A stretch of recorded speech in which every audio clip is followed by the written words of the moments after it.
In the late 18th century, there were 4 kingdoms connected by the sea, each ruled by rival chiefs and powerful gods, which kept the people trapped in an endless cycle of war. According to an ancient prophecy, a star with a feathered cape will signal the rise of a great king who would reunite the 4 kingdoms and bring peace by ending the conflict. The people had been waiting for generations for this omen to appear. One day, far out at sea, a group of 5, 3 men and 2 women from the kingdom of Kauai were aboard a proa, a traditional sailing vessel, on a hunting expedition. Kaiana, a man from the neighboring kingdom of Maui and a former chief in the king's council, was leading the hunt. He spotted a shark and ordered his companions to prepare the awa root, which had sedative properties. He then dove into the water with bait, while the others released the awa into the sea to calm the creature. Underwater, the shark approached, and Kaiana managed to lasso it with a rope and climbed onto its back, gripping its dorsal fin. After further subduing it, he brought the shark to the surface, where the others helped secure it to the vessel before returning to their village. It was known that Kaiana had once held a high position in Maui, but had left under unclear circumstances. However, his past soon caught up with him. A canoe arrived from Maui, and several men approached him on the shore. One of them demanded that Kaiana return to Maui, stating that the king required his presence in the royal council. After issuing threats, the man declared that Kaiana must meet them the following day on the shores of Maui. The next day, Kaiana, accompanied by his family, arrived at the designated meeting point. He was greeted by Kupule, the king's son, who welcomed him and escorted the group to the warrior training fields, where the king was waiting. There, warriors were engaged in combat drills. A warrior named Nui challenged Kaiana to a fight, and it became evident that the king himself was eager to witness the confrontation. Nui was known among the men of the kingdom for his unmatched skill with the spear, a talent that inspired both respect and fear. When the challenge from Nui began, the fight quickly unfolded in Kaiana's favor. With swift reflexes and subdued Nui with such precision that the warrior was left immobilized on the ground. As the king approached, Kaiana and the others knelt in respect. Rising, Kaiana presented his offering to the king, who was revealed to be their uncle. The king then urged Kaiana to rejoin his council.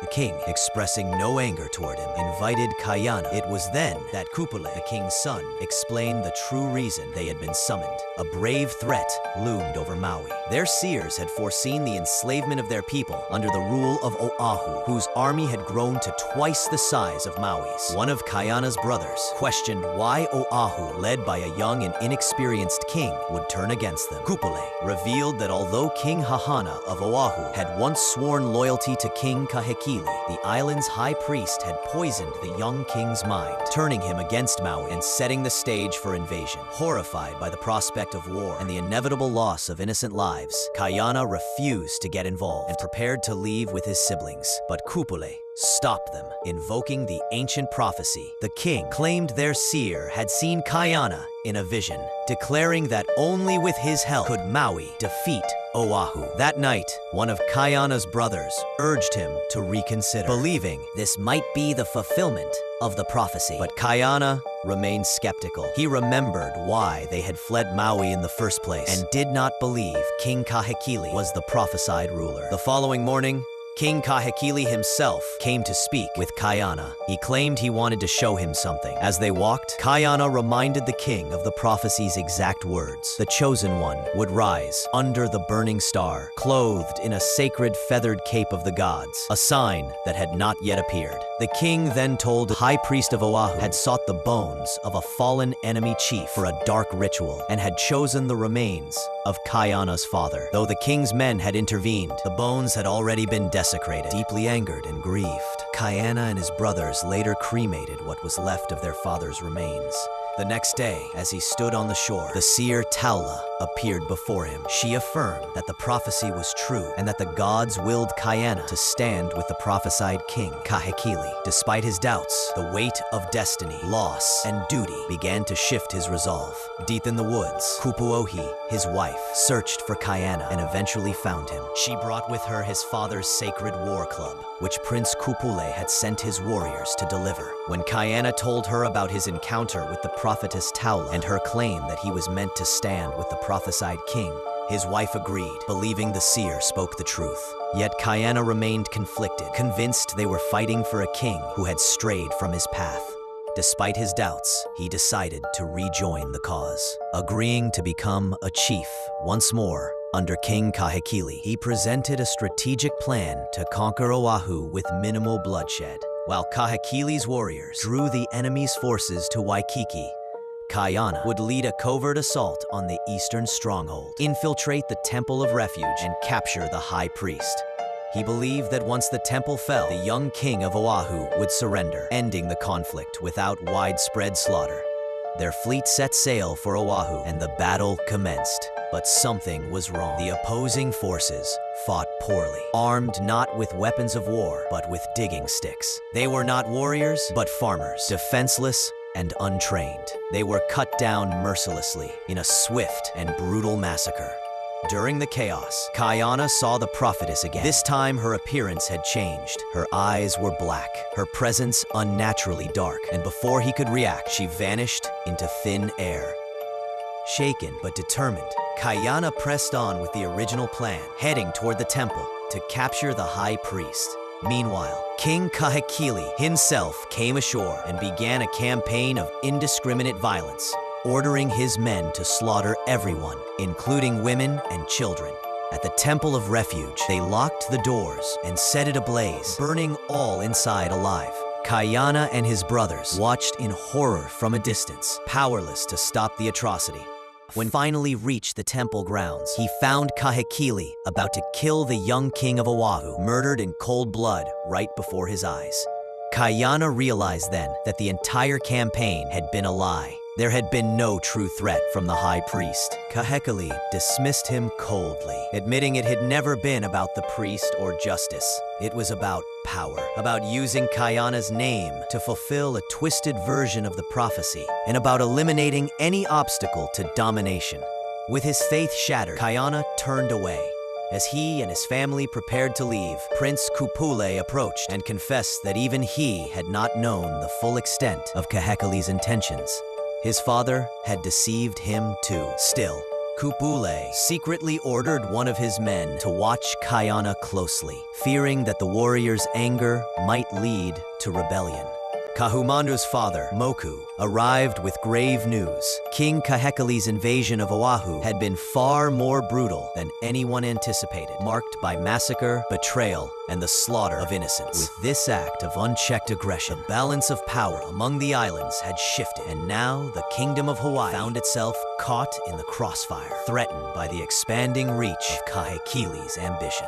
Desperate to secure an alliance and prevent further bloodshed, Moku made the decision to arrange a marriage between Kahumanu and a powerful chief from Hawaii. The union was purely political, intended to forge peace through kinship. Though Kahumanu fiercely opposed the idea and longed for a path of her own choosing, she was given no voice in the matter. Her fate, as with so many women of her time, was not her own. Seeking clarity and guidance, Kahumanu secretly sought out Tahula, the revered seer. Tahula looked into her spirit and delivered a prophecy which was terrifying. She was not destined to be a wife or a subordinate. She would not belong to any man. Instead, she would rise with such power that she would shatter the old world, so profoundly that even the gods would fear her. Meanwhile, Kayana and his family were consumed with regret for having been manipulated into serving Kahekili once again. When Kayana was summoned to the temple for what he believed might be another audience with the king, by leaving the club behind, Kayana declared war without speaking a word. Kahekili, upon seeing the club, realized Kayana had turned against him. He no longer needed Kayana's allegiance. He wanted his body.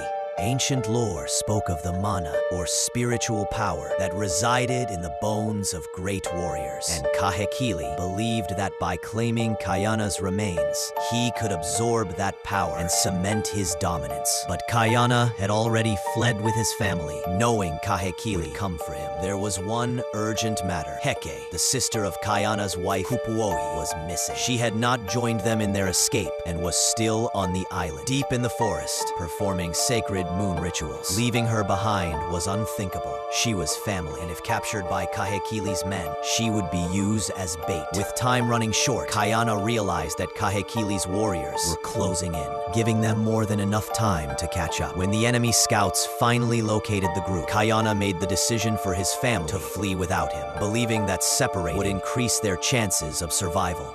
His wife, Kupuohi, chose to place her full trust in him and convince the others to refusing to abandon him despite the danger. Meanwhile, Kayana evaded pursuit, but the enemy warriors were skilled trackers, outnumbered, injured, and knowing that fighting them all would mean certain death, he focused solely on escape, relying on stealth and knowledge of the land to stay hidden.